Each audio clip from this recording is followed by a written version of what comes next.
സർവമംഗളമംഗല്യേ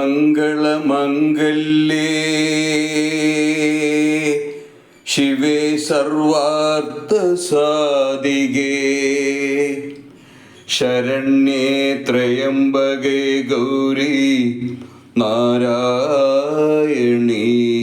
നമോസ്തുതേ. ദേവി മാഹാത്മ്യത്തിൻ്റെ പുതിയ എപ്പിസോഡിലേക്ക് എല്ലാവർക്കും സ്വാഗതം. നമ്മൾ ദേവി മാഹാത്മ്യം പാരായണം അതുപോലെ തന്നെ ഓരോ കാര്യങ്ങൾ നമ്മൾ ചർച്ച ചെയ്തുകൊണ്ടിരിക്കുകയായിരുന്നു. ആദ്യത്തെ വീഡിയോയിൽ നമ്മൾ അഞ്ചാമത്തെ ശ്ലോകം വരെയാണ് വായിച്ചത്. ഇനി നമുക്ക് 6ാമത്തെ ശ്ലോകം തൊട്ട് വായിച്ചിട്ട് അതിൻ്റെ അർത്ഥങ്ങളൊക്കെ നോക്കാം. അപ്പോൾ നമുക്ക് 6ാമത്തെ ശ്ലോകം തൊട്ട് പാരായണം ചെയ്യാം. വിഷമേ ദുർഗമേ ചൈവ ഭയാർത്താ ശരണം ഗദാ ന ദേശാം ജായതേ കിഞ്ചിദശൂപം രണസങ്കടേ നാപദം തസ്യ പശ്യാമി ശോകദുഃഖഭയം നഹി ഏസ്തു ഭക്ത്യാ സ്മൃതാനൂനം തേഷാം വൃദ്ധി പ്രജായതേ യേ ത്വാം സ്മരന്തി ദേവേശി രക്ഷസേ താന്ന സംശയാ പ്രേതസംസ്ഥാതു ചാമുണ്ഡാ വാരാഹി മഹിഷാസനാം ഐന്ദ്രീം ഗജസമാരൂഢാ വൈഷ്ണവീ ഗരുഡാസനാ മാഹേശ്വരീ വൃഷാരൂഢ കൗമാരീ സികിവാഹനാ ബ്രാഹ്മീ ഹംസസമാരൂഢാ സർവാഭരണഭൂഷിതാ നാനാവർണ്ണശോഭാഢ്യാ നാനാരത്നോപശോഭിതാ ദൃശ്യന്തേ രഥമാരൂഢാ ദിവ്യാക്രോധസമാകുലാ. അപ്പോൾ നമ്മൾ 10ാമത്തെ ശ്ലോകം വരെ വായിച്ചിട്ടുണ്ട്. ഇനി അതിൻ്റെ അർത്ഥം നമുക്ക് നോക്കാം. അതായത് ദേവി കവചം വായിക്കുമ്പോൾ നമുക്ക് എന്തൊക്കെയാണ് ഗുണങ്ങൾ ഉണ്ടാവുക, ആ ദേവിയുടെ കവചം നമുക്ക് ഉണ്ടാവുകയും ദേവി നമ്മളെ ഓരോ സമയത്തും അതായത് നമ്മുടെ ഉള്ളിലുള്ള ദേവി ഉണരുകയാണ്. അപ്പോൾ നമ്മളൊരു ദേവി ചൈതന്യം പോലെ ആയി മാറും. അപ്പോൾ നമ്മൾക്ക് ഉണ്ടാകുന്ന ഗുണങ്ങൾ എന്തൊക്കെയാണെന്ന് നോക്കാം. അഗ്നിനാ ദഹ്യമാനസ്തു ശത്രുമധ്യേ ഗദോരണേ വിഷമേ ദുർഗമേ ചൈവ ഭയാർത്താ ശരണം ഗത. അഗ്നിയാൽ ദഹിക്കപ്പെട്ടവനും യുദ്ധത്തിൽ ശത്രുമധ്യത്തിൽ പോയവനും ദേവിയെ ശരണം പ്രാപിക്കുകയാണെങ്കിൽ അവർക്ക് യാതൊരുവിധ ആപത്തും ഉണ്ടാവില്ല. അസഖ്യമായിരിക്കുന്ന യുദ്ധസങ്കടത്തിൽ ഭയപീഡിതന്മാരായവർ ദേവിയെ ശരണം പ്രാപിച്ചാൽ അവർക്ക് ഒട്ടും തന്നെ അമംഗലം ഉണ്ടാവുകയില്ല എന്നാണ് പറയുന്നത്.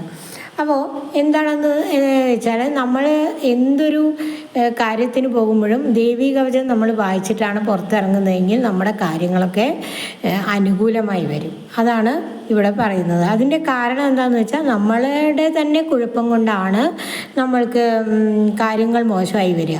അപ്പം നമ്മുടെ ബുദ്ധി നന്നായി പ്രവർത്തിക്കുകയും നമ്മുടെ മനസ്സ് നന്നായി നിശ്ചലമായിരിക്കുകയും ചെയ്യുമ്പോഴാണ് നമ്മുടെ കാര്യങ്ങൾ നമുക്ക് സാധിച്ചു കിട്ടുന്നത്. അപ്പോൾ അതുകൊണ്ടാണ് നമ്മൾ ദേവീ കവചം വായിക്കുന്ന സമയത്ത് നമുക്ക് ദേവിയുടെ അനുഗ്രഹത്താൽ ബുദ്ധിയും നമ്മുടെ നേർരേഖയിൽ വരും. അതുപോലെ തന്നെ നമ്മുടെ മനസ്സും കുറച്ച് ശാന്തമാകും. അപ്പോൾ നമ്മൾക്ക് എന്തൊരു കാര്യം ചെയ്യുമ്പോഴും എന്തെങ്കിലും ഒരു പ്രതിസന്ധി വന്നാലോ ഒക്കെ അതിനെ തരണം ചെയ്തുകൊണ്ട് നമുക്ക് നന്നായിട്ട് മുന്നോട്ട് പോകാൻ സാധിക്കുന്നുള്ളതാണ്. പിന്നെ പ്രേത സംസ്ഥാതു ചാമുണ്ടാം വാരാഹി മഹിഷാസനാം ഐന്ദ്രീം ഗജസമാരൂഢാം വൈഷ്ണവീം ഗരുഡാസനാം മഹേശ്വരീം വൃഷാരൂഢാം കൗമാരീ ചികിവാഹന. അതായത് പ്രേത സംസ്ഥാന സ്ഥിതിയും വാരാഹി എന്ന് പറഞ്ഞാൽ പോത്ത് ആസനമായുള്ളവളും ഈ പ്രേതാസന സ്ഥിതി എന്ന് പറയുന്നത് കൊണ്ട് നമ്മൾ ഉദ്ദേശിക്കുന്നത് എന്താണെന്ന് വെച്ചാൽ നമ്മളിലുള്ള നെഗറ്റീവ് എനർജി പോകുന്നുള്ളതാണ്. നമ്മൾ ഇപ്പോൾ എന്തെങ്കിലും ഒരു കാര്യത്തിനോ ഒരു ഓഫീസിലോ എന്തിനെങ്കിലും ഒരു ഗവൺമെൻറ് ഓഫീസിലോ കാര്യത്തിനോ നമ്മൾ പോവുകയാണെങ്കിൽ പെട്ടെന്ന് ചിലപ്പോൾ അവർ നമ്മുടെ കാര്യങ്ങൾ ചെയ്തു തരാതിരിക്കുമ്പോൾ പെട്ടെന്ന് നമ്മൾക്ക് ദേഷ്യം വരും. എല്ലാവർക്കും സംഭവിക്കുന്നതാണത് അല്ലേ? അപ്പോൾ നമ്മൾ എന്തെങ്കിലുമൊക്കെ പറയും. അപ്പോൾ എന്താവും? കൂടുതൽ വഷളാവും കാര്യങ്ങൾ അല്ലേ? അപ്പം അതിനേക്കാൾ നമ്മൾക്ക് ആ ദേവിയുടെ ആ പോസിറ്റീവ് എനർജിയാണ്, ക്ഷമയാണ് നമ്മുടെ കയ്യിലുള്ളതെങ്കിൽ തീർച്ചയായിട്ടും നമ്മൾക്ക് അതിനെ നമുക്ക് അനുകൂലമാക്കി എടുക്കാൻ, മറ്റുള്ളവരിൽ കൂടി മാറ്റം വരുത്താൻ നമുക്ക് സാധിക്കും. അതായത് അതാണ് പ്രേതാസന സ്ഥിത എന്ന് പറയുന്നത്, നെഗറ്റീവ് എനർജിയെ ഇല്ലാതാക്കുന്നവൾ എന്നാണ് നമ്മളിപ്പോൾ മനസ്സിലാക്കേണ്ടത് അതിൽ നിന്നത്. പിന്നെ എന്താണ് പറഞ്ഞിരിക്കുന്നത് വെച്ചാൽ ഈ വാരാഹി പോത്ത് ആസനമായുള്ള എന്ന് പറയും, നമ്മൾ മഹിഷ എന്നൊക്കെ പറയില്ലേ, അതൊരു അറിവില്ലായ്മ എന്നുള്ളതാണ്. നമ്മൾ ചിലപ്പോഴൊക്കെ ഈ ഓരോരുത്തരെയൊക്കെ നമ്മൾ ഇതിനെ വഴക്കൊക്കെ പറയുമ്പോൾ ഈ പോത്തിനെ പോലെ അങ്ങനെ ആയിരിക്കുന്നു. അതായത് എന്താണെന്ന് വെച്ചാൽ അവർ ഇല്ലാത്ത പോലെ നമ്മൾ പെരുമാറുന്നത്, അതായത് നമ്മൾക്ക് അറിവില്ലായ്മ കൊണ്ട് ആ അജ്ഞാനം കൊണ്ട് നമ്മൾ അജ്ഞാനമായി മാറുന്നത്, അതാണ് ഈ പോത്തിൻ്റെ ഇതിൽ പറയുന്നത്. അപ്പം അങ്ങനെ നമ്മളിലെ അജ്ഞതയെ മാറ്റിയിട്ട് നമുക്ക് അറിവ് തരുന്നവളും ആണ് ദേവി.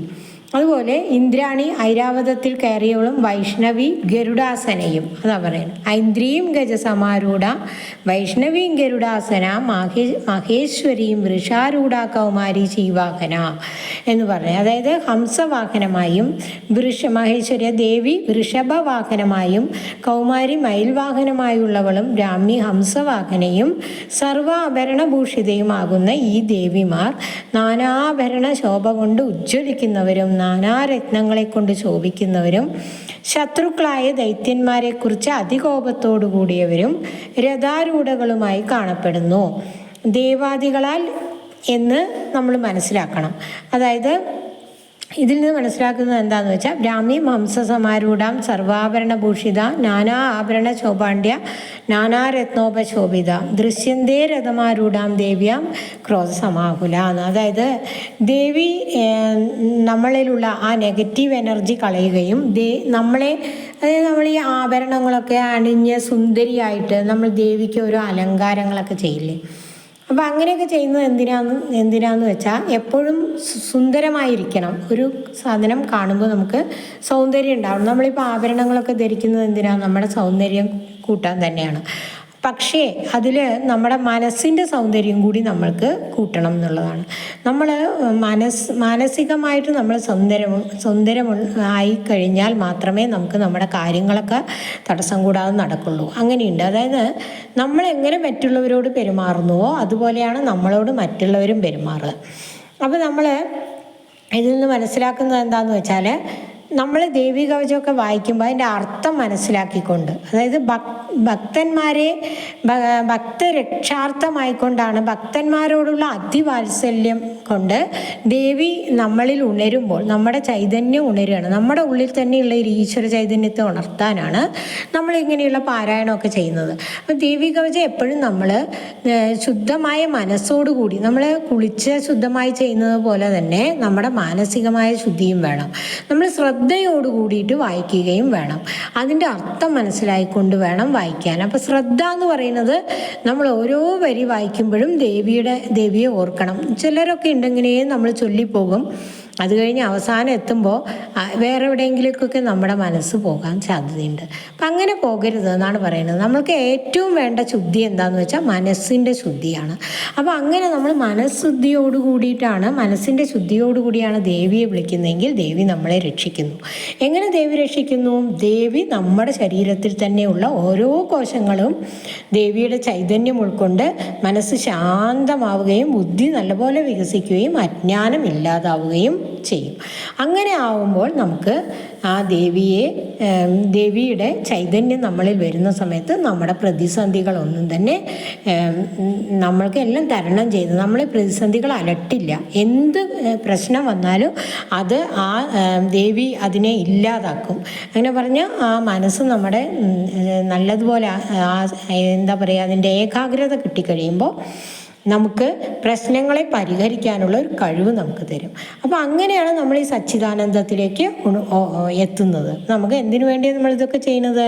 ദുഃഖങ്ങളില്ലാത്ത അവസ്ഥയിലേക്ക് പോകാൻ. അപ്പോൾ ദുഃഖങ്ങൾ വരുന്നതിൻ്റെ കാരണം നമ്മുടെ അറിവില്ലായ്മയും നമ്മുടെ ക്രോധം, കാമ ക്രോധ ഇങ്ങനെയൊക്കെയുള്ള കാര്യങ്ങളാണ്, നമ്മുടെ ആഗ്രഹങ്ങൾ അങ്ങനെയൊക്കെ ഉള്ളത്. അപ്പോൾ അതൊക്കെ മാറാനാണ് നമുക്ക് ദേവീ ചൈതന്യം നമ്മളിൽ ഉണരുമ്പോൾ അതൊക്കെ മാറി നമ്മൾ കുറച്ച് സാത്വികമായ മാനസികാവസ്ഥയിലേക്ക് വരികയും അങ്ങനെ നമുക്ക് പ്രശ്നങ്ങളെ തരണം ചെയ്യാൻ സഹായിക്കുകയും ചെയ്യും. അപ്പം അതാണ് നമ്മൾ ഈ 5 ശ്ലോകങ്ങൾ, അതായത് 6 മുതൽ 10 വരെയുള്ള ശ്ലോകങ്ങളിലൂടെ നമ്മൾ മനസ്സിലാക്കുന്നത്. അപ്പോൾ ഇനി നമുക്ക് അടുത്ത ക്ലാസ്സിൽ 11 മുതലുള്ളത് നമുക്ക് നോക്കാം. അപ്പോൾ ഇന്ന് നമുക്ക് ഇത്രയും കൊണ്ട് ഇന്നത്തെ എപ്പിസോഡ് നമ്മൾ അവസാനിക്കുന്നു. എല്ലാവരും വായിക്കാൻ തുടങ്ങണം എന്നാണ് ഞാൻ അഭ്യർത്ഥിക്കുന്നത്. നമസ്കാരം. അമ്മേ നാരായണ, ദേവി നാരായണ, ലക്ഷ്മി നാരായണ, ഭദ്രേ നാരായണ. അമ്മേ നാരായണ, ദേവി നാരായണ, ലക്ഷ്മി നാരായണ, ഭദ്രേ നാരായണ.